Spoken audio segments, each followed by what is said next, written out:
भगत सिंह दफा 121 और दफा 302 के तहत फांसी। विनाशी मच चुका है, इस दुनिया में कुछ हासिल नहीं होता। ये संघर्ष खून मांगता है और हम तैयार हैं। इंकलाब जिंदाबाद। जय हिंद। 23 मार्च 1931 एक ऐसा दिन जब 3 क्रांतिकारी को पता था कि उनकी मौत नजदीक है, पर फिर भी वो मुस्कुरा रहे थे। पूरा देश मातम मना रहा था उनकी मौत का, पूरा देश चिंतित था उनकी फांसी की सजा का, पर वो तब भी मुस्कुरा रहे थे, गीत गा रहे थे, किताबें पढ़ रहे थे। जी हाँ, मैं बात कर रहा हूँ भगत सिंह, राजगुरु और सुखदेव जी की। भगत सिंह एक ऐसी शख्सियत जिन्हें जब जेलर बुलाने गया तो उन्होंने केवल एक चीज कही। जेलर ने पूछा, आखिरी ख्वाहिश क्या है तुम्हारी? उन्होंने कहा, मेरे हाथ में ये लेनिन की किताब है साहब, इसका पहला पन्ना पड़ा है, अगर आप आज्ञा है तो पूरी किताब पढ़ लूं, उसके बाद आप मेरे को फांसी पे मौत मुझे दे सकते हैं, मुझे फांसी लगा सकते हैं। ये थे भगत सिंह। भगत सिंह कहते थे कि क्रांति बंदूक या बम से नहीं आती, क्रांति की तलवार विचारों से तेज होती है। जी हाँ, आज जब भी हम भगत सिंह का नाम लेते हैं तो हमें मूछें याद आती हैं, उंगली जोड़कर बंदूक याद आती है, टोपी याद आती है, हिंसा याद आती है। बड़ा गलत पर्सपेक्टिव है हमारा भगत सिंह को लेकर। मैं आज अगर आपको बताऊं तो भगत सिंह एक ऐसे व्यक्ति थे जिन्होंने 250 से अधिक किताबें जेल से पहले और 300 से भी अधिक किताबें जेल के भीतर पढ़ी थी। वो गालिब से लेकर लेनिन तक पढ़ते थे, वो मार्क्स से लेकर के देश के हर फिलोसफर को पढ़ते थे। उनको 3 चीजों का बड़ा शौक था, मैं बताता हूँ। सबसे पहली चीज, वो लेखक बहुत अच्छे थे। उन्होंने अर्जुन पत्रिका, वीर क्रांति जैसे बड़े बड़े लेखों में अपनी बेसिकली राइटिंग्स दी थी, उनके आर्टिकल्स छपते थे। दूसरी चीज, वो पढ़ने के बड़े शौकीन थे। जी हाँ, उनको लगता था कि जो भी चीज किताब में लिखी है वो सारी चीज अर्जित करना चाहते थे। जी, वो मैंने जैसा कि बताया ना, लेनिन से लेकर के वो सारी चीजें पढ़ते थे और वो सोशलिज्म की तरफ ज्यादा थोड़े से उभरे हुए थे। वो लेनिन को बहुत मानते थे, स्टालिन, लेनिन, इन सबको वो बहुत मानते थे। फ्रांस की क्रांति, रूस की क्रांति, ये सारी चीजें वो बड़े ध्यान से चीजों को पढ़ते थे। अब वही चीज कि तीसरी चीज जो मैंने आपको बताई, तीसरी चीज ये थी कि वो एथिज्म फॉलो करते थे। अभी एथिज्म क्या है ये मैं आपको आगे बताऊंगा, तब तक के लिए आप ये समझिए कि वो नास्तिक थे पर भगवान को अलग तरह से मानते थे। जी हाँ, मैं आपको बताऊंगा, पहले ये सुनिए। भगत सिंह जब अपने कारागार में बैठे हुए थे, जेल के भीतर बैठे हुए थे, तो वो कोठरी इतनी बड़ी नहीं थी कि भगत सिंह उसमें फिट आ पाए। जी, उनका सर भी लड़ता था। वो उनके एक मित्र थे, वो लिखते हैं कि भगत का कारागार उसकी हाइट से छोटा था, तो भगत सिंह को उसमें बड़ी दिक्कत होती है थी रहने में। एक बार भगत सिंह ने क्या किया, वो खाना परोसने गए, खाना मतलब अब लेने गए, तो वहाँ पे जो परोसने वाला है, उसने जब उन्हें खाना परोसा तो उन खानों में कीड़े रेंग रहे थे। भगत सिंह ने खाना फेंक दिया और बोला, मैं नहीं खाऊँगा। भगत सिंह से जेलर ने पूछा, तुम क्यों नहीं खाओगे? उन्होंने बोला, कम से कम हमें खाना तो ढंग का मिलना चाहिए, जो खाने लायक हो सके। वहाँ ब्रिटिश सरकार 56 भोग खाती है, यहाँ पे हमें ढंग का खाना नहीं मिल सकता। उन्होंने उसके खिलाफ, उस खाने मतलब प्रिजनर्स को अच्छा खाना मिले, चाहे वो कोई भी प्रिजनर हो, उनके खिलाफ भी एक भूख हड़ताल रख दी। वहाँ पे कई लोगों ने उनका साथ दिया और उन्हें बहुत प्रताड़ित किया गया, जेल में मारा जाता था, उन्हें पानी तक नहीं दिया जाता था, लोग मर भी रहे थे जेल के अंदर, पर उन्हें जानवरों से भी बदतर सलूक किया जाता था। तो जब उनकी मौत मतलब उनकी फांसी की डेट निश्चित हुई, तो उनके दोस्त ने उनसे पूछा कि आप देश को क्या संदेश देना चाहते हैं? तब वो 4 पंक्तियाँ बोलते हैं। वो कहते हैं, लिख रहा हूँ जो मैं आज, अंजाम जिसका लिख रहा हूं मैं जिसका अंजाम कल उसका आगाज आएगा।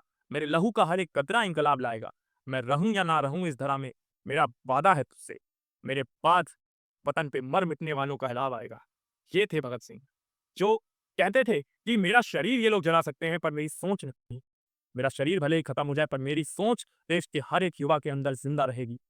उनको उनके शरीर को फांसी के बाद तीनों के शरीर को जला दिया गया, अधमरा।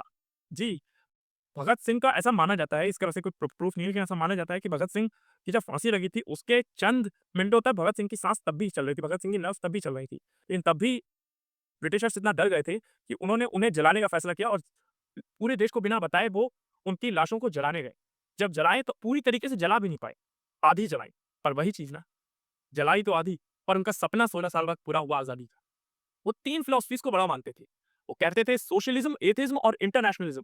जी, एक-एक को समझते। सोशलिज्म का मतलब वो ये कहते थे कि चाहे शासन किसी का भी हो, अगर शोषण नहीं रुकेगा, जी, शासन किसी का भी हो, अगर शोषण नहीं रुकेगा, तो फिर हमारी स्वतंत्रता किस काम की? कहने का मतलब ये, अगर किसान, जवान, युवा, बच्चे, औरत इन सब पे जुल्म हो रहा है, इन सब पे जुल्म हो रहा है, चाहे ब्रिटिशर्स चले जाएं, चाहे हमारे भारत की सरकार रहे, चाहे कोई और सरकार आ जाए, अगर जुल्म हो रहा है तो वो स्वतंत्रता स्वतंत्रता नहीं है। जहां पे आप बंदिशों में रह रहे हो तो वो स्वतंत्रता किस काम की? ये भगत सिंह के थॉट्स थे। इंटरनेशनलिज्म में वो ये कहते थे कि वसुधैव कुटुंबकम, पूरी धरती एक परिवार है। फ्रांस और जर्मनी लड़ क्यों रहे हैं? उन्हें आपसी संबंध अच्छे करने चाहिए। ब्रिटिश को भारत पर कैप्चर नहीं, भाइयों की तरह रहना चाहिए। थोड़े से मतभेद हो जाए पर मनभेद ना हो। ये भगत सिंह के वर्ड्स थे। भगत सिंह नफरत नहीं फैलाते थे, भगत सिंह नफरत मिटाते थे। उन्होंने एक और फिलॉसफी दी थी एथिज्म की। आइए समझते हैं एथिज्म क्या था। देखिए, एक बार क्या हुआ, एक सरदार क्रांतिकारी ने पूछा, वो जो नया लड़का आया है भगत, वो आज गुरुद्वारा क्यों नहीं आया, मंदिर क्यों नहीं आया? तो उन्होंने कहा वो भगवान को नहीं मानता। भगवान को नहीं मानता? लगता है नया नया खून है, फेमस हुआ है इसलिए भगवान का साथ छोड़ दिया। जब किसी ने भगत को ये लाइन बताई, भगत सिंह को, कि फेमस हो गया है इसलिए भगवान का साथ छोड़ दिया, तो उन्होंने उत्तर देने की बजाय पूरी किताब लिख डाली, why I am an atheist. जी हाँ, why I am an atheist. उन्होंने why I am an atheist में साफ लिखा है। वो कहते हैं कि मैं नास्तिक इसलिए नहीं हूं कि मैं भगवान को नहीं मानता, मैं भगवान के स्वरूप को नहीं मानता। वो ये कहते हैं, I am an atheist not because I hate religion, but religion hates humanity. उनके शब्दों का स्पष्ट रूप से यह अर्थ है कि मैं धर्म को नहीं मानता, और इसलिए नहीं मानता क्योंकि धर्म इंसानियत को नहीं मानता है। वो ये कहते हैं, अगर कोई बच्चा, अगर कोई गरीब भूखा मर रहा है तो उसे उसके हाल पर छोड़ देना, ये कहकर कि भगवान की देन है, भगवान की मर्जी है, ये पाप है। अगर कोई डूब रहा है तो उसे ये कह के छोड़ देना कि इसको तो मोक्ष मिल जाएगा, ये पाप है। अगर हमारी लिमिट्स हैं कि हम उसे बचा सकते हैं तो बचाएं, उन्होंने ये कहा था। वो ये कहते थे कि अगर हम उस परम पिता की संतानें हैं तो हमारा वो परम पिता हमें कुएं में देखकर, हमें स्ट्रगल में देखकर क्यों नहीं उसका मन पिघलता है, क्यों वो हमारी मदद करने के लिए नहीं आता है? ये उस जमाने के थॉट्स थे जब लोगों को प्रताड़ित किया जाता था, उनके सामने मारा जाता था। आप समझिए मेरी बात को, जब वो एक बच्चे थे, उनके सामने जलियांवाला हत्याकांड हुआ था, उन्होंने साब जनरल डायर को गोली मारते हुए देखा था लोगों को। तो सोचिए, उस जमाने में उनके थॉट्स ये आना जायज बात है। वो बोतल में ले आए थे लहू जलियांवाला बाग के लोग, मृत लोगों का, और वो कहते थे कि ये मेरे अपने लोगों का लहू है, इससे पवित्र कुछ नहीं हो सकता, ना गंगा, ना यमुना, ना कावेरी, ना नर्मदा। उनके ये थॉट्स थे। आप खुद समझिए कि वो कितनी बड़ी हस्ती थी। जब उनको फांसी के फंदों पे लटकाया जाने वाला था, तब उनसे कहा गया कि आखिरी ख्वाहिश तुम्हारी क्या है? उन्होंने कहा, हम तीनों आपस में गले मिलना चाहते हैं। और गले मिलते-मिलते उन्होंने अपनी प्यारी-सी 2 पंक्तियाँ गाईं, जो उन तीनों की फेवरेट थी, राजगुरु सुखदेव पर। ऐसा भी दिन आएगा जब हम आज़ाद होंगे। और ये कहकर, इनकलाब ज़िंदाबाद का नारा लगाकर वो चले गए। चले गए, इस दुनिया से मुक्त हो गए, पर हम सबकी सोच में हमेशा ज़िंदा रहेंगे। मैं आप लोगों से एक चीज़ की विनती करना चाहता हूँ, और वीडियो खत्म करने से पहले आप लोगों से एक सवाल पूछना चाहता हूँ। अगर भगत सिंह जिंदा होते तो वो क्या हमसे ये पूछते कि तुम किस पार्टी के हो? क्या वो हमसे ये पूछते कि तुम किस धर्म के हो? क्या वो हमसे ये पूछते तुम किस कौम के हो? नहीं, वो हमसे ये पूछते कि क्या तुम्हारे अंदर शोषण को रोकने की क्षमता है? वो मुझसे ये पूछते कि क्या दूसरे पे उंगली उठाने से पहले तुमने अपने गिरेबान में झांका? वो मुझसे ये पूछते कि क्या तुम्हारे अंदर इतनी क्षमता है कि तुम गलत के खिलाफ आवाज उठा सको? सेल्फ इंटरोगेशन करिएगा अपने अंदर, और सोचिएगा कि जो भी भगत सिंह ने बोला है, क्या वो सही है?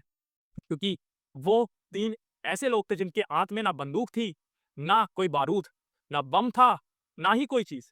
पर फिर भी उनके 2 शब्द बहुत भारी थे पूरे ब्रिटिश साम्राज्य के ऊपर। वो थे, इनकलाब ज़िंदाबाद।